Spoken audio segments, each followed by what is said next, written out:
সাফা ভালো আছো? হ্যাঁ, ভালো আছি। আপনি কেমন আছেন? আলহামদুলিল্লাহ, আমি ভালো আছি। যেহেতু তুমি ভালো আছো, তাহলে একটা গল্প শোনাও। ঠিক আছে, তাহলে শোনাই। ছিল বল্টু। তার বাবু হয়নি। সে ছিল ফকির বাবার কাছে গেল। ফকির বাবা বলল, ফকির বাবা আমার কোনো বাচ্চা হয়নি, আমাকে বাড়ি দিন। ফকির বাবা বলল, 1 মাসের পর তোমার বাচ্চা হবে, সে বাচ্চা হবে। 1 মাসের পর সে বাচ্চা হলো। তারপর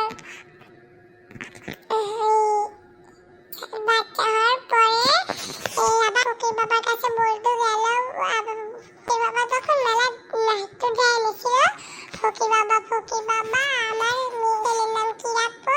ফকির বাবা বলল, হেই ভাই, তুই আমাকে আমি ঘেরে আসি, তুই দেখতে পাইস না?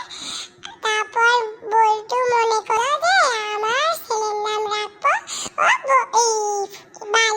তাহলে তারপরে 1 মাস পর তার মেয়ে হলো। মেয়ে হওয়ার পর আবার ফকির বাবার কাছে গেল। ফকির বাবা আছে যায় বলো, ফকির বাবা আমার মেয়ে হয়েছে, ওকে মেলা দিন এসেছিল। তারপর বলো, তুই আমাকে জ্বালাতে দেখতে পাচ্ছিস না? আবারও আজকে আমি জ্বালে আছি। তারপর ওই বল্টু মনে হয়েছে যে আবারও কুত্তা রাখবো। তারপরে আবার 1 মাস পর ছাগলের বাচ্চা। তারপর আবার এই ফকির বাবার কাছে গেল। ফকির বাবার কাছে যায় বললো, ফকির বাবা আমার ছাগল বাচ্চা হয়েছে। ছাগল বাচ্চা হওয়ার পর তারপর মেলা ভেঙে তারপর বললো, এই বুড়ি তুই আমার কি করছিস? তারপর ওর ছেলের নাম রাখতে পুচকি। তারপরে তার বিয়ে হচ্ছে। তারপর তার বড়রা মানে মেয়ের জামাইরা চলে যাচ্ছে। তখন বললো, তোমরা চলে যাচ্ছ, কিছু না খায় আমার পুচকি সেটা খেয়ে যাও। তারপর খেয়ে গেল।